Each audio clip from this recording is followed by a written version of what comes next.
maal qabeen ma ay daara badan mali wax badan oo layga dhaxloon hadda maanta dhintaan leeyahay ma laha laakiin maalinna irsaaqada ciriiri igama gelin reerka maanta maxay cunayaan weli kama fikirin macallin iskoolan ka soo bilaabay profession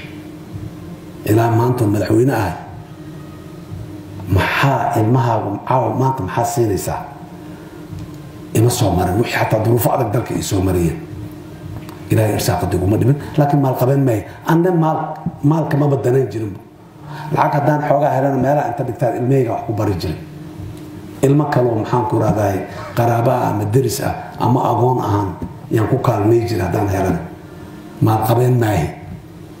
hanti badan oo meel ii taallaa ima jirto qoyskayga istanbul apartment isku malaha nairobi apartment isku malaha aniga iyo waxaan dhalay iyo xaasaskayga midna adigoo og dad yaryar oo dhaqaalahooda uu aad iyo aad iyo dakhliga soo gala yaryahay inay apartments meel walba iyo daar uga dhisan yihiin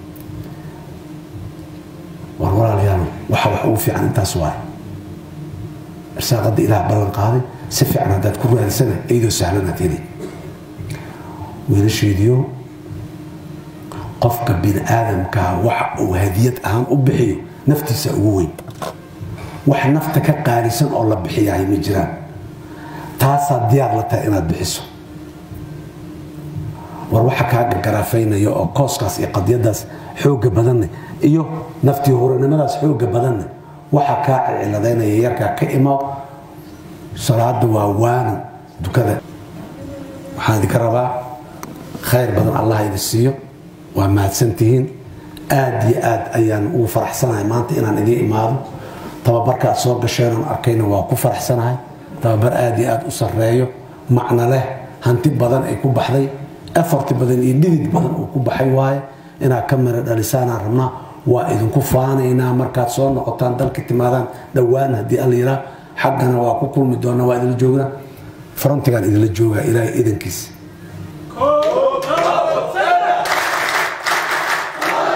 ha noolaato Soomaaliya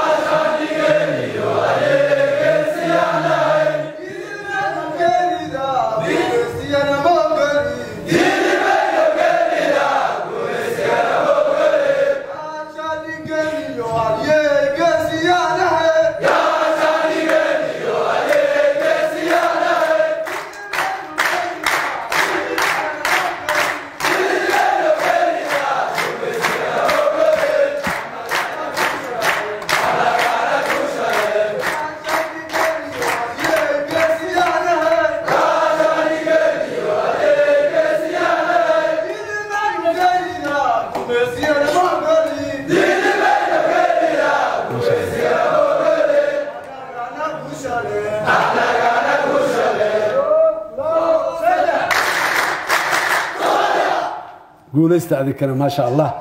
qayr iyo guula idin rajeynaya hadii alla yiraahdo waxaan noo ballana goobaha dagaalka iyo dalkii inaan ka xoreeyno cadawga hadii alla yiraahdo halhayskiina halhays fiican waaye waana ka dhabaynaynaa guusha annaga leh aada u maasantiin annoolaato